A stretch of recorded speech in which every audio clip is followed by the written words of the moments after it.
आज प्रातःकाल लगभग 4 बजे जब मैं अपने कक्ष में सो रहा था तो किसी व्यक्ति ने हमारे कक्ष के द्वार पर दस्तक दी।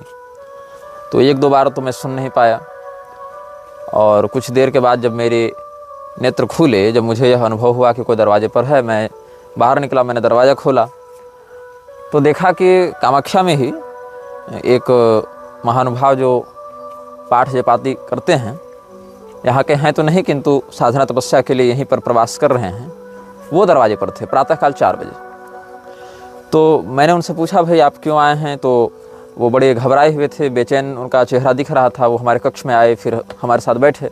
उन्होंने बताया कि आप जो म्लेच्छराज श्रृंखला अभी निर्गत कर रहे हैं उससे जुड़ी हुई कुछ बातें कहनी है। हमने सोचा भाई 4 बजे सुबह क्या बात करनी है, तो मैंने पूछा क्या बात है। उन्होंने कहा कि अभी अभी उन्हें एक स्वप्न आया है, जिस स्वप्न में कोई व्यक्ति है जो वो भी किसी परंपरा के साधक हैं, और उन्होंने कहा कि भाई मैं पहले म्लेच्छराज के संगठन में जुड़ा हुआ था और म्लेच्छराज के लिए नरबली इत्यादि में दिया करता था, किंतु मुझे इस प्रकार के अभियानों में बड़ी ग्लानि हुई। मुझे बहुत अफसोस हुआ कि मैं क्या कर रहा हूँ, तो मुझे प्रायश्चित करना है और मैं देवी जी की आराधना इत्यादि भी कर रहा हूँ। तो इसीलिए मैं यहाँ पर आया हूँ तपस्या करने के लिए, और मैं बताऊँगा कि म्लेच्छराज वस्तुतः कैसा दिखता है।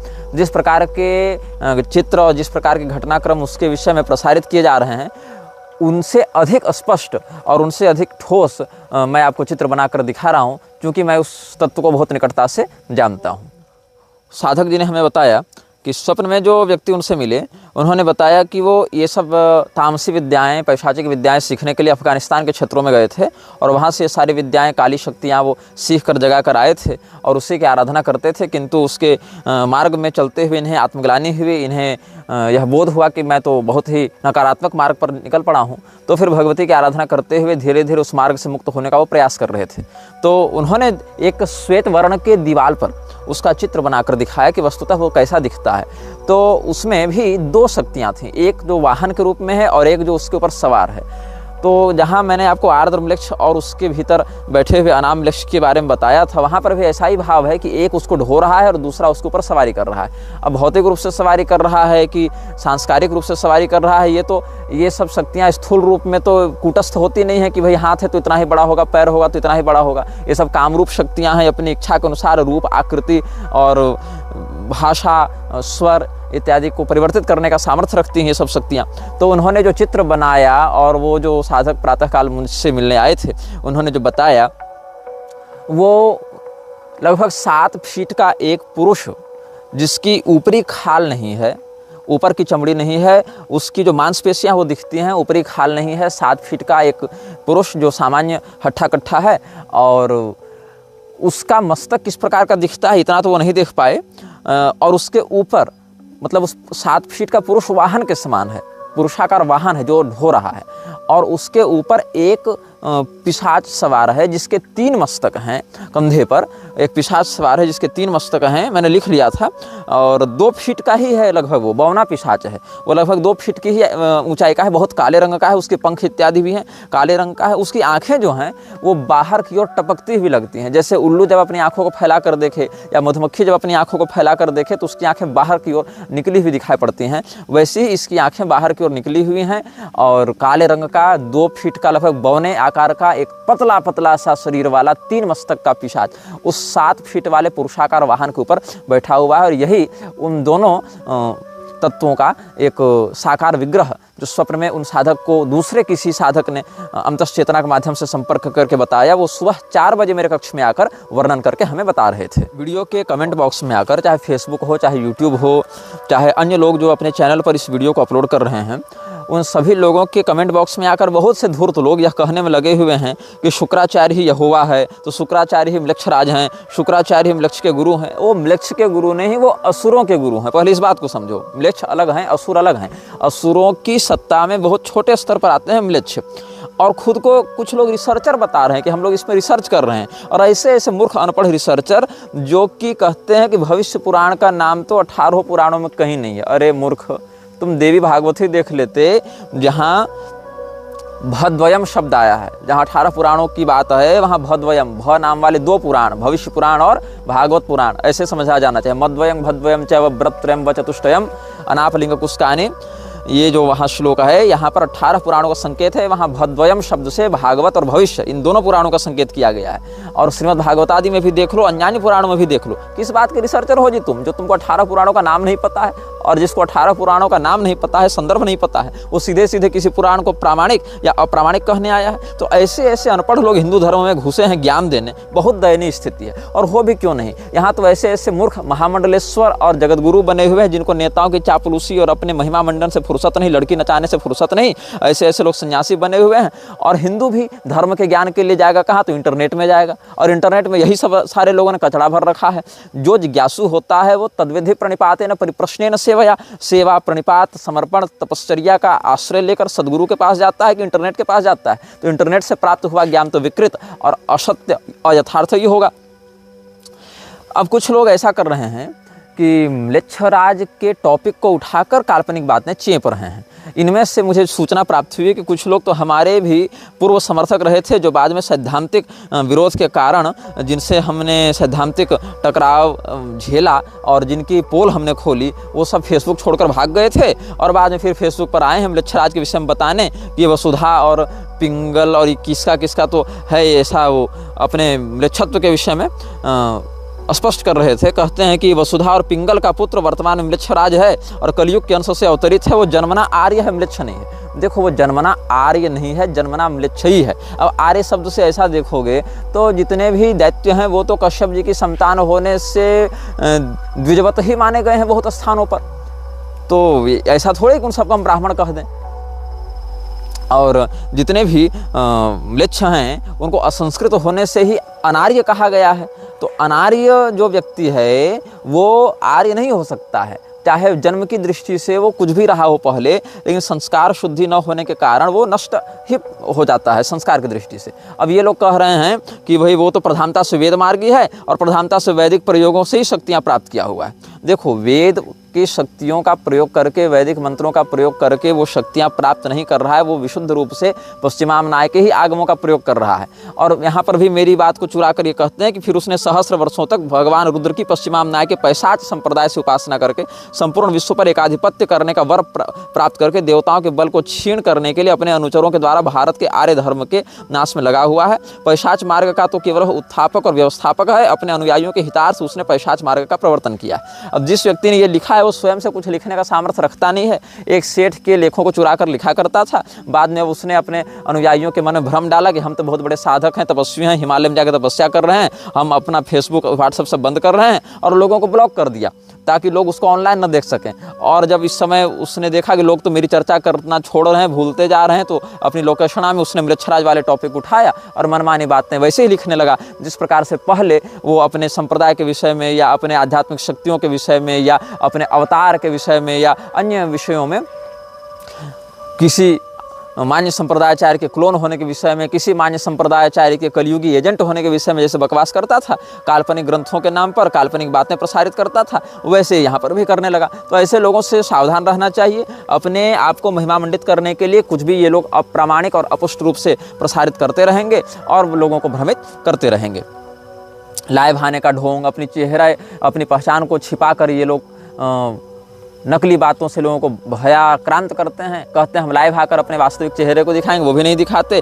नए नए ग्रंथ, अपने काल्पनिक बातों को प्रसारित करने के लिए गुरु परंपरा का ढोंग, और अब हर विषय के एक्सपर्ट बनकर हमारी ही नकल करते हुए नकली बातों को प्रसारित कर रहे हैं। बीच में किसी धूर्त ने, जो पहले मुझे फेसबुक पर कहता था कि आप न्यू वर्ल्ड ऑर्डर के बारे में क्यों नहीं बताते, हिंदू धर्म गुरुओं को वास्तविक संकटों के बारे में बताना चाहिए, और मुझे इस प्रकार से ललकारता था, तो मैंने कहा कि मैं 2012, 13, 14 में लिखता था, ये सब बोलता था। तो उसने कहा अब भी लिखिए, बोलिए। अब जब मैं लिखने बोलने लगा हूँ तो एक संदिग्ध चरित्र वाली महिला जो मेरे ऊपर अभद्र और यौन टिप्पणियाँ किया करती है, उसके दल में सम्मिलित होकर, वो भी अपनी पहचान उजागर नहीं करती, उसके दल में सम्मिलित होकर ये लोग कह रहे हैं कि तुम तो म्लेच्छराज के नाम से काल्पनिक बातें कह रहे हो। काल यवन कब से म्लेच्छराज हो गया? अरे मूर्खों, तुम अपने फेसबुक को छोड़कर ग्रंथ तो पकड़ो, तब तो पता चलेगा कि किन किन ग्रंथों में, देवी भागवत में, गर्ग संहिता में और किन किन महाकाव्यों में म्लेच्छराज के रूप में काल यवन का वर्णन है। और यह देखो, इन लोगों ने कहा भुसुंडी रामायण के नाम से काल्पनिक ग्रंथ का आश्रय लेकर ये भगवान श्री रामचंद्र जी की चरण पादुका के द्वारा म्लेच्छराज के पराजय का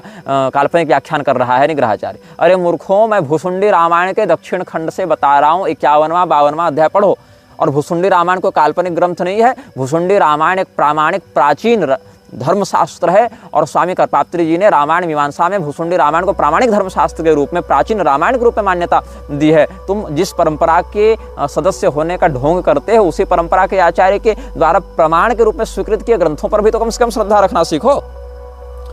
अच्छा, इसमें एक विषय और आया था बीच में जो कि मैं नहीं बताना चाहता था, लेकिन फिर भी कुछ लोग पूछ रहे थे तो बता दूंगा। जो मौन नरपतियों का 300 वर्षों का कार्यकाल है, उसमें बीच में राजतंत्र भी रहेगा और कहीं कहीं लोकतंत्र भी रहेगा, दोनों का मिश्रित काल चलेगा। अब लोग पूछेंगे कैसे? ऐसे कि जिस समय औरंगजेब का शासन दिल्ली में था, उसी समय शिवाजी महाराज का शासन महाराष्ट्र में था, तो समानांतर रूप से जो उनका हिंदवी स्वराज था वो भी आगे बढ़ रहा था और उधर से मुगल सत्ता भी अपना कार्य कर ही रही थी, तो दोनों का काल समान हो गया।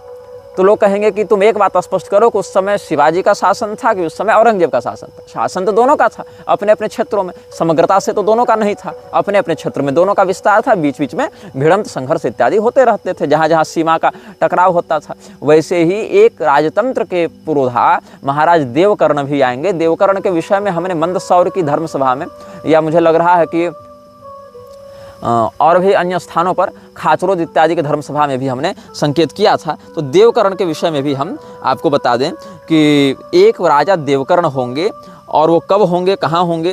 तो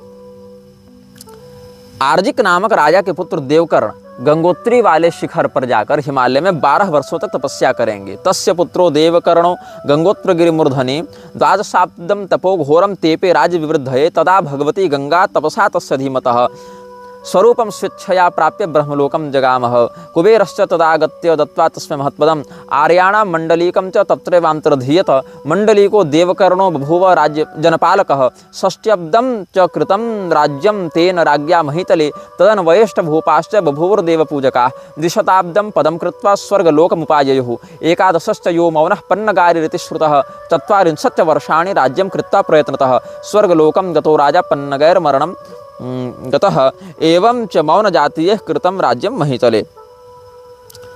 यहाँ पर जो राजा आर्जिक हैं,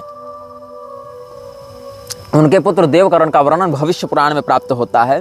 भविष्य पुराण में बहुत से विषय भूतकालिक गति से लिखे गए हैं, मतलब कि हम ऐसी भाषा में लिख रहे हैं जो भूतकाल में घटनाएं घटित हो चुकी हैं उनके लिए बताया जाता है। इसके पीछे एक और कारण है। भविष्य पुराण के नाम के पीछे दो बातें हैं। एक है भविष्य में होने वाली घटनाओं का वर्णन करने वाला पुराण, यह भी एक सामान्य अर्थ है। दूसरा एक रहस्यार्थ है, भविष्य के लोग इन घटनाओं के विषय में कैसे चर्चा करेंगे। भविष्य में इस पुराण के विषय में जब चर्चा की जाएगी तो लोग किस प्रकार के संवाद का प्रयोग करेंगे। तो लोग कहेंगे कि अमुक काल में अमुक राजा हुआ था, तो भविष्य के लोग ऐसी शैली में चर्चा करेंगे। इस भाव से भी भविष्य पुराण कहा जा सकता है। और कल्कि पुराण की भी जो कथावृत्ति सुखदेव जी ने वर्णित की है, अनुभागवत भी कहा जाता है कल्कि पुराण को, वहाँ भी ऐसी शब्दावली का प्रयोग किया गया भूतकालिक रीति से, जैसे लगे कल्कि अवतार हो चुका है। तो भगवान की कुछ लीलाएं भविष्यत गति से, कुछ भूतकाल की गति से आचार्यों ने वर्णित की हैं, क्योंकि वो त्रिकालदर्शी होते हैं। तो जो व्यक्ति त्रिकालदर्शी होता है उसके लिए भूत भविष्य वर्तमान सब प्रत्यक्ष के ही समान प्रतीत होता है। तो हम बता रहे थे राजा देवकर्ण के विषय में। देवकर्ण महाराज जिस समय आएंगे उसके 200 साल तक मौन नरपतियों का भी शासन रहेगा। मतलब आप इसको ऐसे समझ सकते हैं कि लगभग भारतीय लोकतंत्र के आप समझ लीजिए कि 125 साल के आसपास देवकर्ण का राज्य प्रारंभ हो जाना चाहिए इस भविष्यवाणी के अनुसार। और 12 वर्ष तक वो तपस्या करेंगे, भगवती गंगा की आराधना करेंगे गंगोत्री में जाकर, और वहाँ भगवती गंगा कुबेर जी के माध्यम से उनको पुनः राज्य पद का वरदान प्रदान करवाएंगे, ऐश्वर्य प्रदान करेंगे, क्योंकि ऐश्वर्यहीन व्यक्ति राजा नहीं हो सकता है, उसके लिए चाहिए पैसा, उसके लिए चाहिए वैभव। तो कुबेर जी की कृपा से उनको वैभव प्राप्त होगा। और कब तक ये राज्य करेंगे? तो इनकी 8 संततियाँ, मतलब 8 पीढ़ियाँ, इनके सीधे 8 पुत्र नहीं, इनकी 8 जनरेशन्स, इनकी 8 पीढ़ियाँ भारत में 200 वर्षों तक राज्य करेंगी। तो 200 वर्षों तक जब ये लोग राज्य करेंगे तो अंतिम राजा का जो नाम होगा, ये जो स्वयं जो देवकर्ण होंगे उनका राज्य लगभग 60 वर्षों तक चलेगा। और फिर 200 वर्षों तक कुल इनका जो, ये भी मौन नरपतियों की ही श्रेणी में उसी कालखंड में आ जाएंगे। तो 11वां जो होगा इनके मौन नरपतियों के पीढ़ी में, उसका नाम होगा पन्नगारी, और वो 40 वर्षों तक इस पृथ्वी का राज्य भोगेगा, इस भारत भूमि का राज्य भोगेगा। और उसके बाद सर्पों के ही द्वारा उसको मृत्यु प्राप्त होगी, पन्नगैर मरणम गतः।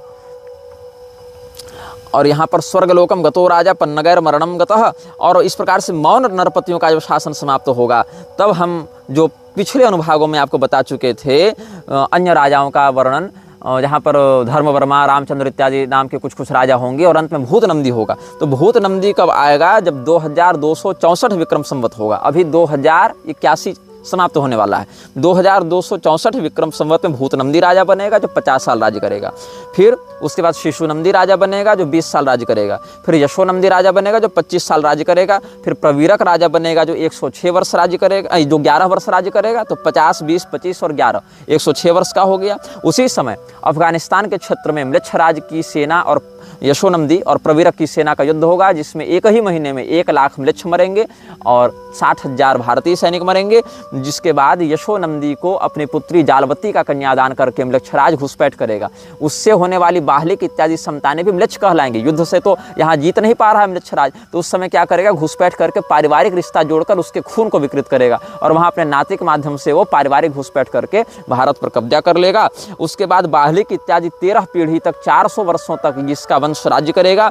तब तक कितना हो गया? इधर 106, इधर 2264 और उधर 400, इधर 106, मतलब 2770 विक्रम संवत जब आएगा। उसके बाद भारत में गृह युद्ध छिड़ेगा। 2 साल गृह युद्ध के बाद पुष्यमित्र द्वितीय, ध्यान से सुनेंगे, पुष्यमित्र शुंग नहीं, लोग ध्यान से सुनते नहीं, कमेंट में पूछते हैं। पुष्यमित्र द्वितीय इस भारत के राजा बनेंगे और वो 100 वर्षों तक राज भोगने के बाद, धर्म की झंडे को, धर्म के ध्वजा को फहराने के बाद भ्रमित होकर कलयुग के मित्र बन जाएंगे। यद्यपि उनकी स्वयं की दुर्गति नहीं होगी, वो तो अपने सत्कर्म के कारण दिव्य लोक में ही जाएंगे, लेकिन कलयुग के मित्र हो जाने के कारण वो कलयुग के विरोध को छोड़ देंगे, कलयुग का विरोध नहीं करेंगे और कलयुग फिर अपनी इच्छा के अनुसार अधर्म का विस्तार करता रहेगा। ये सब बातें भी धर्मशास्त्रों में संकेत के रूप में कहीं समास, कहीं व्यास विधान से वर्णित हैं। और हमने आपको एक और विषय यहाँ पर बताया था, जब बृहद पाराशर होरा शास्त्र के केतु महादशा प्रकरण से हम आपको बता रहे थे, तो वहाँ पर एक फलश्रुति थी कि जो म्लेच्छ के राजा होंगे, म्लेच्छराज होंगे, उनके द्वारा इस व्यक्ति को धन प्राप्त होगा। जो व्यक्ति केतु की अशुभ दशा का फल, केतु की उत्तम दशा का फल भोगेगा। केतु उत्कृष्ट दशा करोति विजय क्रूर क्रियार्थागमम म्लेच्छमापति लब्ध भाग्य कवन प्रारंभ शत्रुच्छयान। और इसी में केतु के अंतर्गत यदि राहु की अंतर्दशा आ जावे तो विशेष करके यह फल घटित होने लग जाता है। यहाँ पर आप बृहद पाराशर होरा शास्त्र में ही देखेंगे तो केतु अंतर्गते राहु स्वच्छ मित्र स्वराशिगे, केतु की महादशा में अंतर्दशा राहु की चले और राहु शुभ राशि में हो, उच्च राशि में हो, मित्र गृह में हो या स्वगृह में हो या केंद्र त्रिकोण इत्यादि में हो, तो म्लेच्छ प्रभु वसात सौक्षम धन धान्य फलादिकम, म्लेच्छ राज के सहयोग से, उसकी कृपा से उसको सुख, धन धान्य, प्रतिष्ठा इत्यादि की भी प्राप्ति होती है। ऐसा बृहद पाराशर होरा शास्त्र में भविष्यवाणी की गई है। एक लक्ष्यराज नामक व्यक्ति ने हमारे फेसबुक पेज पर किसी श्रृंखला के अनुभाग में टिप्पणी की थी। वो टिप्पणी भी मैं पढ़कर सुना देता हूँ। ये लिखते हैं कि पूज्य आचार्यवर, ईसाई मत में एक सैटेनिक चर्च है जहाँ पर ठीक ठीक म्लेच्छराज जैसे स्वरूप वाले एक शैतान की प्रतिमा स्थापित है। उसका मुख गधे के जैसा, पंख हैं और पैर घोड़े जैसे हैं। इस शैतान म्लेच्छराज की प्रतिमा के इर्द गिर्द वहाँ पे 15 ऐसे चित्रपट लगे हैं जिनमें मानवीय स्वरूप का ज्यामितीय रूप चित्रित है, पर कोई शारीरिक रूप का चित्रण नहीं है। यह स्थान बड़ा विवादास्पद और विचित्र है। देखिए, ये बात मैं जानता नहीं था कि कहीं कुछ ऐसी बात है। ये जैसा बता रहे हैं वैसा मैं आपको पढ़ के सुना रहा हूँ। कुछ यहूदी पोप को भी इसी शैतान का गुप्त अनुयायी बताते हैं, यद्यपि मेरे शोध से भी यह बात कुछ अंशों में ग्राह्य है। जिस प्रकार हमारी वैदिक संस्कृति में जगतगुरु शंकराचार्य जी किसी भी राजा या अन्य आचार्य आदि के चरण तक नहीं स्पर्श करते, ऐसा ही नियम ईसाइयों में भी है। फिर भी पोप का चित्र एक बार देखने में आया था जहां वह एक मुसलमान राजा, संभवतः अरब के राजा के पैरों को चूम रहा था। अन्य भी कई सारी बातें हैं जिससे इस बात की पुष्टि होती है। जैसे वेटिकन सिटी के धार्मिक सभागार में सर्प की आकृति बनवाना पोप के द्वारा, जबकि सर्प को ईसाई मत में शैतान और का प्रतीक मानकर शत्रु माना गया, शैतान समझते हुए। अस्तु, अन्य भी कई प्रकरण हैं जिससे आपकी द्वारा बताई जा रही बातें मेरे निजी शोध को भी बल और संतुष्टि प्रदान कर रही हैं। आप इस श्रृंखला को चलाते रहें और निर्भय होकर वक्तव्य दें। सादर प्रणाम। जय श्री जानकी वल्लभ भगवान, जय श्री आंजनेय महास्वामी जी। ये इन्होंने कहा लक्ष्यराज जी ने। और इसके अतिरिक्त व्हाट्सएप और फेसबुक पर भी कुछ लोगों ने संपर्क किया, जिसमें एक बंगाल के कूच बिहार से कोई सज्जन है और एक कोई दूसरे व्यक्ति हैं। और इन्होंने ऐसा हमको संदेश भेजा है। एक दूसरे व्यक्ति जो हैं वो अन्य बहुत लंबे चौड़े उन्होंने मैसेज भेजे हैं और उन्होंने बहुत कुछ म्लेच्छराज के विषय में खुलकर बताया और कहा है कि इनका वंश कई पीढ़ियों से म्लेच्छराज से टकराता रहा है। इन्होंने ऑडियो में भी बहुत सारी बातें बताई हैं, जिसको मैं समयानुसार प्रकाशित करूंगा यदि आप लोगों की बुद्धि का स्तर वैसा दिखा।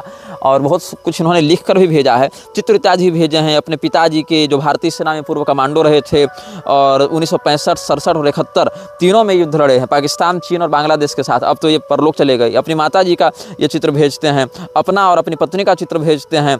और ये पहले तो म्लेच्छराज के प्रभाव में आकर खूब मांस मदिरा इत्यादि किए थे, बाद में ये सब कुछ छोड़ दिए, ये तंबाकू, बीड़ी, सिगरेट इत्यादि भी छोड़ दिए और बहुत प्रकार से मृत्यु का सामना करते हुए बचे। और ये पीढ़ियों से म्लेच्छराज के अभियानों को खंडित करने के लिए गुप्त रूप से लगे हुए हैं, ऐसा ये दावा कर रहे हैं। और बहुत कुछ मिलकर भी ये बात करना चाहते हैं। कहते हैं कि मैं सारी बात तो यहाँ पर नहीं बता पाऊंगा। मिलिट्री ग्रेड आर्टिफिशियल सैटेलाइट्स भी हर इंसान को डिस्टिंक्ट ब्रेन सिग्नेचर को पहचानती हैं और फियर, एंजाइटी, डिप्रेशन इत्यादि सब रोग दोष इत्यादि को भी ट्रांसमिट कर सकती हैं। इसीलिए मैं ऑडियो पर बहुत कुछ नहीं बताऊँगा और सब कुछ आपको लिख कर भेजता हूँ। और बहुत कुछ इन्होंने अपना क्रोनोलॉजिकल बताया है। Most royal blood lines are their evil gene pools to.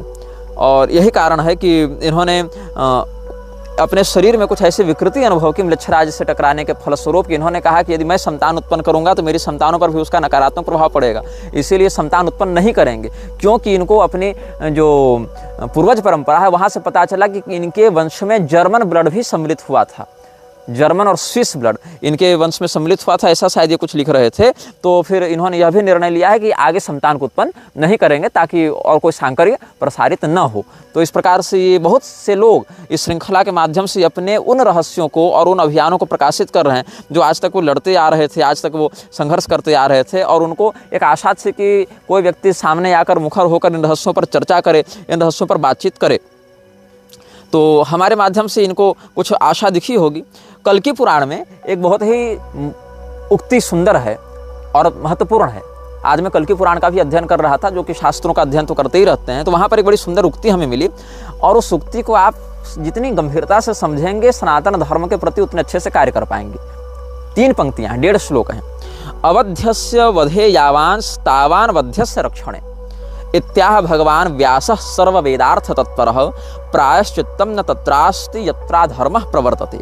सभी वेदों के अर्थ को समझने वाले, जानने वाले भगवान वेदव्यास जी ने क्या कहा है? जो व्यक्ति निर्दोष है, जो व्यक्ति अवध्य है, उसका वध करने से, उसकी हत्या करने से जो पाप लगता है वही पाप वध्य व्यक्ति की रक्षा करने से भी लगता है। मतलब जिस व्यक्ति को मार देना चाहिए उस व्यक्ति की रक्षा करने से भी वही पाप लगता है जो निर्दोष की हत्या करने से पाप लगता है। इसीलिए जहाँ अधर्म को प्रोत्साहित किया जाए, जहाँ से अधर्म को बढ़ावा मिले, धर्म की हानि हो, ऐसे व्यक्ति को मारना ही धर्म का निर्णय है। आतताई वधारणः, और उस व्यक्ति के वध के बजाय यदि आप उसका संरक्षण करेंगे, उसको बचाएंगे, तो वही दोष आपको लगेगा जो निर्दोष की हत्या से प्राप्त होता, और फिर उस पाप का कोई प्रायश्चित नहीं है। यह कल्कि पुराण में भगवान वेदव्यास जी का मत भगवान कल्कि के समक्ष प्रस्तुत किया गया है। कुछ लोगों ने कलिपुरुष के विषय में जानने की इच्छा भी व्यक्त की थी और हम कलिपुरुष के विषय में कुछ स्पष्ट बातें भी आपको व्यक्त करेंगे। केवल कलिपुरुष नहीं, उसके पूरे खानदान के विषय में बताएंगे। और ये बिल्कुल प्रामाणिक बात आपके समक्ष हम कह रहे हैं। देखिए, अप्रामाणिक मैं कहता ही नहीं हूँ इन विषयों में, किसी विषय में भी मैं अप्रामाणिक बात कहने का पक्षधर नहीं हूँ, अप्रामाणिक बात सुनने का पक्षधर नहीं हूँ। बहुत से लोग यह कहते हैं कि तुम बहुत सारी फेसबुक आईडी, यूट्यूब आईडी बनाकर अपने समर्थन में कमेंट करते हो। ऐसा भी नहीं है। जो भी आईडी है वो मेरे वास्तविक नाम से प्रसारित होने वाली ही आईडी है, कोई दूसरी आईडी भी नहीं है। लेकिन लोग स्वयं जिस प्रकार के होते हैं, कपटी, छली, विश्वासघाती, सामने वाले को वैसा ही समझते हैं, क्योंकि सामने वाले के जीवन में भी कुछ सच्चाई और निर्भयता हो सकती है, इस प्रकार की कल्पना वो नहीं कर पाते।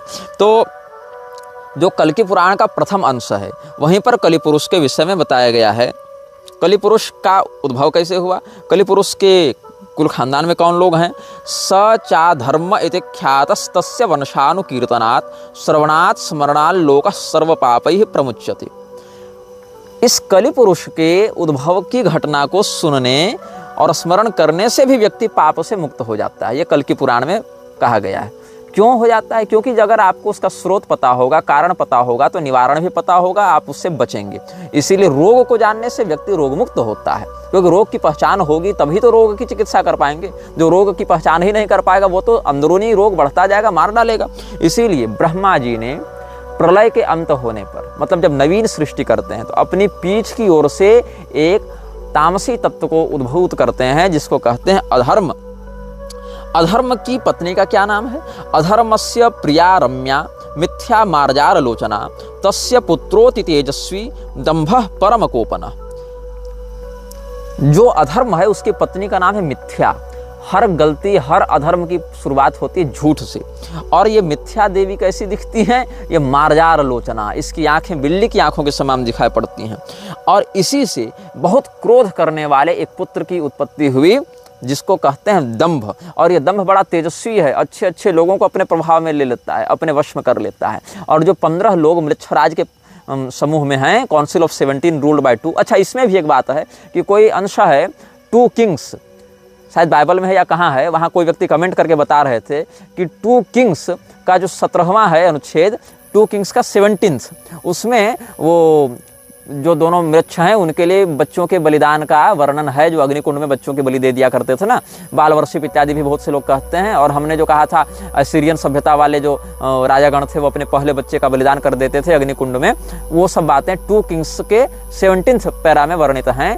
और वो कहे कि आपकी शब्दावली मिलती जुलती है काउंसिल ऑफ 17 रूल्ड बाय 2 से। तो जो 15 पार्षद हैं उनमें एक दंभ भी है। तो तस्य पुत्रोति तेजस्वी दंभः परम कोपनः। और इसी से एक पुत्री का भी जन्म हुआ, अधर्म और मिथ्या के माध्यम से एक पुत्री का जन्म हुआ, जिसको कहते हैं माया। ये माया ब्रह्म माया वाली नहीं है, महामाया वाली नहीं है।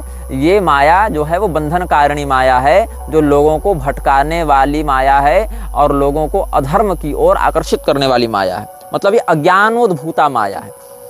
तो स मायायां भगिन्यां तु लोभम पुत्रम च कन्यकाम निकृतिम जनयामास तयोः क्रोधः सुतो भवत्। अब ये माया कौन है? ये माया तो दंभ की बहन है, लेकिन इसी दंभ ने अपनी बहन से संतान को उत्पन्न किया और उस संतान का नाम हुआ लोभ। और एक बेटी भी हुई जिसका नाम था निकृति। अब ये जो निकृति है और जो लोभ हैं, ये दोनों भी भाई बहन लगे आपस में, लेकिन इन दोनों ने आपस में संतान उत्पन्न कर लिया, मतलब पूरा खानदानी चौपट है। तो पहले अधर्म ने अपनी बहन मिथ्या से दंभ नामक पुत्र को जन्म दिया, फिर दंभ ने अपनी बहन माया से लोभ नामक पुत्र को जन्म दिया और निकृति नामक पुत्री को, फिर लोभ ने अपनी बहन निकृति से क्रोध को जन्म दिया और क्रोध ने अपनी बहन हिंसा के माध्यम से कलि पुरुष को जन्म दिया। तो स हिंसायां भगिन्यां तु जनयामास तम कलिम वाम हस्तधृतोपस्थम तैलाभ्यंजान जनप्रभम काकोदरम करालास्यम लोलज्जिह्वम भयानकम पूतिगंधम द्यूत मध्य स्त्री सुवर्णकृताश्रयम। तो ये जो कलि पुरुष है उसके जो खानदान की बात है वो कैसे हुई? ब्रह्मा जी की पीठ से अधर्म और मिथ्या का जन्म हुआ। अधर्म और मिथ्या आपस में यद्यपि भाई बहन थे, किंतु उन्होंने दंभ नामक पुत्र को जन्म दिया और माया नामक पुत्री को जन्म दिया। फिर अपनी बहन माया से दंभ ने लोभ और निकृति को जन्म दिया, फिर लोभ ने अपनी बहन निकृति के माध्यम से क्रोध और हिंसा को जन्म दिया और क्रोध ने अपनी बहन हिंसा के माध्यम से कलि पुरुष को जन्म दिया। पुनः स्पष्ट करने के लिए हमने इस बात को दोबारा आपको बता दिया है। अब ये जो बुद्धि को, विवेक को नष्ट करके व्यक्ति को भ्रमित करने वाली उन्माद कारिणी जो शक्ति है, उसी को यहाँ माया शब्द से समझा जाना चाहिए। और उसी माया और अधर्म के पूरे ये वंशज हैं। और यह जो कलि पुरुष है उसका स्वरूप कैसा बताया गया कल के पुराण में? अपने बाएं हाथ में उपस्थ भाग को धारण करके। और वह उपस्थ कैसा है? तैलाभ्यक्ताम जनप्रभम। पूरा शरीर ही, उपस्थ भी तो उसी का हिस्सा है। काले रंग के काजल से पूरा शरीर चुपड़ा हुआ है और उसके ऊपर तेल डाल दीजिए तो चमकीला काला हो जाएगा शरीर। मतलब काले रंग का काजल है और पूरा शरीर काजल के समान काला है, उसके ऊपर तेल डाल दीजिए तो चमकेगा, उस प्रकार का इसका शरीर है। और काकोदरम करालास्यम लोलज्जिह्वम भयानकम। इसका जो पेट है वह कौवे के समान दिखाई पड़ता है। करालास्यम, जो इसका मुख है बहुत विकराल है, इसकी जिह्वा बिल्कुल लपलपाती हुई है, भयानक है। और इसके शरीर से बहुत भीषण दुर्गंध आती है। जुआ, शराब, व्यभिचार और धन के मद स्वर्ण आदि में इसका वास हो गया। और इस कलिपुरुष की बहन का नाम है दुरुक्ति, मतलब गाली। तो भगिन्याम तो दुरुक्त्याम स भयम पुत्रम च कन्यकाम मृत्युम स जनयामाश्च तयोश्च निरोयो भवत्। कलिपुरुष ने अपनी बहन दुरुक्ति के गर्भ से भयानक नामक पुत्र को जन्म दिया और मृत्यु नाम की पुत्री को जन्म दिया। और मृत्यु ने अपने भाई भय के वीर्य से निरय मतलब नरक के अधिष्ठाता पुत्र को जन्म दिया है। तो यातनायाम भगिन्याम तो लेभे पुत्रा युतायुतम इत्थम कलिकुले जाता बहवो धर्म निंदका। अब निरय ने भी अपनी बहन से ही बच्चा उत्पन्न किया, उसकी बहन का नाम था यातना। तो निरय ने अपनी बहन यातना से बहुत से पुत्रों को जन्म दिया, हजारों हजार पुत्रों को जन्म दिया। और ये हजारों हजार पुत्रों में से आधि, व्याधि, जरा, ग्लानि, दुख, शोक, भय इत्यादि कुछ प्रधान पुत्र हैं। ब्रह्मा जी की पीठ से अधर्म और मिथ्या का जन्म हुआ। अधर्म और मिथ्या ने अपने संयोग से दंभ और माया को जन्म दिया। दंभ ने अपनी बहन माया के गर्भ से लोभ और निकृति को जन्म दिया। लोभ ने अपनी बहन निकृति के माध्यम से क्रोध और हिंसा को जन्म दिया। क्रोध ने अपनी बहन हिंसा के माध्यम से कलि पुरुष और दुरुक्ति को जन्म दिया। कलि पुरुष ने अपनी बहन दुरुक्ति के गर्भ से भयानक नामक पुत्र और मृत्यु नामक पुत्री को जन्म दिया। फिर मृत्यु ने भय के गर्भ से अपने भाई के माध्यम से निरय और यातना नामक संततियों को जन्म दिया। निरय ने अपनी बहन यातना के गर्भ से हजारों पुत्रों को जन्म दिया, जो कलयुग के वंश को, उसके परंपरा को आगे बढ़ाने वाले हुए। और इनका कार्य क्या था? यज्ञाध्ययन दानादि वेद तंत्र विनाशकाः। यज्ञ, स्वाध्याय, दान, श्राद्ध, वेद, तंत्र इत्यादि धर्मशास्त्रों का विनाश करने वाले हुए। और कलिराजानुगाश्चेरुर्यूथसो लोकनाशकाः बभूवुः काल विभ्रष्टाः क्षणिकाः कामुका नराः दंभाचार दुराचारास्तात मातृविहिंसकाः वेदहीना द्विजादीना शूद्र सेवा पराः सदा। ये धर्म निंदक आधि, व्याधि, जरा, ग्लानि, दुख, शोक, भय का आश्रय लेकर यज्ञ, स्वाध्याय, दान, धर्म, श्राद्ध, वेद, तंत्रादि धर्मशास्त्रों का विनाश करने वाले हुए। लोक विनाशी यूथ के यूथ, झुंड के झुंड, ये सब कलिराज के, कलिपुरुष के जो अनुचर हैं, वो जो कलिराज के जो सेवक हैं, उन्होंने मनुष्य शरीर को धारण करके इस सृष्टि का विनाश करना आरंभ किया है, कामुक और क्षणभंगुर शरीर को धारण करके। और दंभी, दुराचारी, माता पिता का तिरस्कार करने वाले, ये सब ब्राह्मणों के घर में जन्मने लगे। आज भी आप देखें कि तो अधिकांश जो वामपंथी हैं, वो उसमें से जो बड़ी संख्या ब्राह्मणों की है। ये सब ब्राह्मण नहीं है, ये सब ब्राह्मणों के वेश में आए हुए असुर हैं, जो सत्यनिष्ठ, तपोनिष्ठ, शास्त्रनिष्ठ और सदाचारी, संयमी, धीर व्रती ब्राह्मण कुल में उत्पन्न सदाचारी होगा, वही ब्राह्मण माना जाएगा। केवल ब्राह्मण कुल में जन्म लेने मात्र से अगर वो ब्राह्मण संपूर्णता से अभिव्यक्त हो जावे, तो फिर देवी भागवत की भविष्यवाणी निष्फल हो जाएगी, जहां पर दुष्कृत के फलस्वरूप राक्षसों का ब्राह्मण कुल में कलयुग में जन्म लेना भी वर्णित है। तो ऐसे ब्राह्मणों का लक्षण क्या होगा? वो दंभ दुराचार में रहेंगे, शूद्रों की सेवा करेंगे, वेद ज्ञान से विहीन होंगे, कुतर्कवाद बहुला धर्म विक्रयणो धमा, वेद विक्रयणो ब्रात रस विक्रयणस्तथा मांस विक्रयण क्रूरा शिष्णोदर परायणाः परदार रता मत्ता वर्ण संकर कारकाः। धर्म बेचने वाले होंगे, वेद बेचने वाले होंगे, हर बात में कुतर्क करने वाले होंगे, नमक इत्यादि का व्यापार करने वाले होंगे, मांस बेचने वाले होंगे, ब्रात्य हो जाएंगे, यज्ञोपवीत संस्कार इत्यादि को नहीं मानेंगे, केवल लिंग और पेट की संतुष्टि को ही प्रधानता देंगे, दूसरे की स्त्री श्रवण करने वाले होंगे, शराब पीने वाले होंगे, वर्ण संकर संतान को उत्पन्न करने वाले होंगे, ह्रस्वाकारा पापसारा षठा मठ निवासिनः षोडशाब्दायुषः शाल बांधवा नीच संगमाः। ये लोग ह्रस्वाकार होंगे, पाप परायण होंगे, धूर्त शठ होंगे, मठों में रहने वाले हो जाएंगे। मठाधीश, महामंडलेश्वर, ये सब देख रहे हो ना, जगत गुरु बने घूम रहे हैं। इनमें से 100 अगर मठाधीश हैं, उसमें 95 मठाधीश तो ऐसे ही हैं, बस 5 ही कोई विशुद्ध परंपरा का शास्त्री मिल जाए। तो अभी क्या हुआ, कुंडली श्रृंगेरी के नाम से एक जो मठ है, वहाँ पर जो कोई दत्तराज देश पांडे बना हुआ है, शंकराचार्य, पहले आरएसएस का प्रचारक था, आरएसएस का एजेंट था, वहाँ शंकराचार्य बन गया। और जो हमने उसका विरोध किया, तो शंकर परंपरा के ही लोग हमको गाली देने आए थे कि तुम शंकराचार्य परंपरा का विरोध करते हो। वो तो देखो सांगोपांग ऋग्वेद पढ़ा हुआ है, 10 ग्रंथि पढ़ा हुआ है परंपरा से। तो हमने भाई कहा कि भाई क्या पढ़ा है क्या नहीं पढ़ा है, उसके साथ साथ उसकी क्रिया और उसका परिणाम भी तो देखो। तो अभी नागपुर में उसने 3 दिन की सभा की, उसमें खूब उसने अविधि पूर्वक मांसाहार का समर्थन किया। देवेंद्र फडणवीस वहीं बैठा हुआ था। तब ये लोग को झटका लगा कि ये क्या कह रहा है। हमने कहा तुमको जो बात आज समझ में आ रही वही बात तुम साल भर से चिल्ला रहे हैं। तब तो तुम लोग कह रहे थे निग्रहाचार्य संतों को गाली देता है, हमारे मठाधीश को, शंकराचार्य परंपरा को गाली देता है। परंपरा को गाली थोड़ी दी हमने, परंपरा में जो ये सब सठा मठ निवासी न घुसे हुए उनको ना हम कह रहे थे। तो तुम लोग को सारी बात समझ में आती है, लेकिन जब तक समझ में आती है तब तक वो समय बीत चुका होता है, हमको तुम लोग पर्याप्त गाली दे चुके होते हो। तो विवाद कलह क्षुब्धा केश वेश विभूषणा कलौ कुलीना धनिनः पूज्या वा धूषिका द्विजा संन्यासिनो गृहासक्ता गृहस्थास्त्व विवेकिनः गुरु निंदा परा धर्म ध्वजनः साधु वंचका। विवाद कलह इत्यादि में क्षुब्ध, केवल साज श्रृंगार मेकअप में आसक्त, धनी कुलीन और ब्याजग्राही ब्राह्मण ही कलयुग में पूजनीय होने लगे हैं। सन्यासी लोग गृहस्थ धर्म के अनुरागी हो जा रहे हैं। देखो अभी कैलासानंद कैसे वो हर्षा छारिया को एकदम अपने पास बुलाने के लिए तड़प रहा है, और अवधेशानंद और रविंद्रपुरी जैसे म्लेच्छ समर्थक उसका कैसे समर्थन कर रहे हैं। पूरा अखाड़ा परिषद आ गया है उसके समर्थन में। एक हीरोइन को नचाने के लिए सारे लोग अपनी लंगोटी खोलकर दौड़े चल रहे हैं, देख लो। और क्या है, महामंडलेश्वर जगत गुरु ब्रह्मनिष्ठ संत हैं ये लोग। तो ये सब धर्म ध्वजन साधु वंचका, ढोंगी, संसार को ठगने वाले, केवल धर्म के नाम पर पाखंड फैलाने वाले ये सब लोग हैं। ये सब बातें हैं। वाचालत्तम च पांडित्य शोर्थ धर्म सेवनम, ये सब बातें हैं। बहुत बोलने वाला व्यक्ति पंडित हो जाएगा, यश प्राप्ति की इच्छा से धर्म प्रचार करने लगेंगे। धनाढ्यत्वम च साधुत्वे दूरे नीरे च तीर्थता सूत्र मात्रेण विप्रत्वम दंड मात्रेण मस्करी। जो धनवान है वही साधु हो जाएगा, जो दूर देश की नदियां केवल वही तीर्थ मानी जाएंगी, अपने घर के बगल की गंगा यमुना को तो प्रदूषित कर देंगे। केवल जनेऊ टांग लेने से लोग कहेंगे हम ब्राह्मण हो गए, और केवल दंड धारण कर लिया तो कह देंगे सन्यासी हो गए। और क्या होगा, अल्पसस्या वसुमती नदी तीरे वरोपिता, नदी अपना किनारा छोड़कर बहेगी, पृथ्वी में अन्न उपजना बहुत कम हो जाएगा। स्त्रियों वेश्यालाप सुखा, स्त्रियां वेश्याओं के समान व्यवहार करके स्वयं को वेश्याओं के समान बाजारू बनाकर प्रदर्शन करने लगेंगी। सपुंसा त्यक्त मानसा, और अपने पति में अनुरक्त नहीं रहेंगी। परान्न लोलुपा विप्राश चंडाल गृह याजका, दूसरे से दक्षिणा और पैसा और सब यशो सम्मान इत्यादि, यशो सम्मान इत्यादि मिल जावे, खूब अन्न मिल जावे, इसके लिए चांडाल इत्यादि के भी घर में जाकर पुरोहित करने लगेंगे।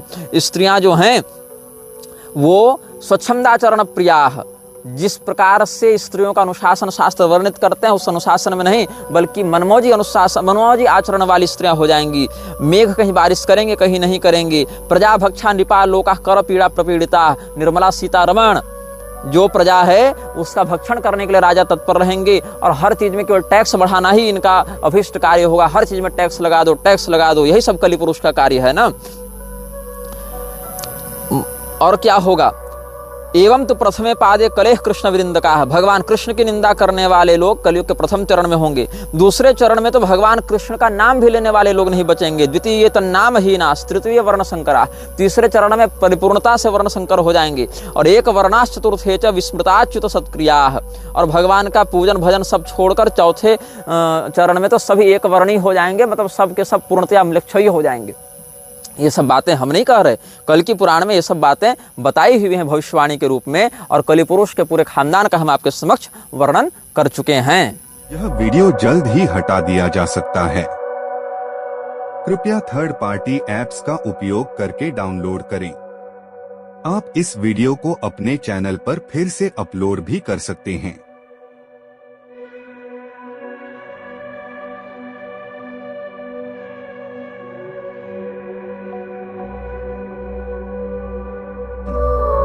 This video may get deleted soon. Please download using third-party apps. You may also re-upload this video on your channels. Thank you.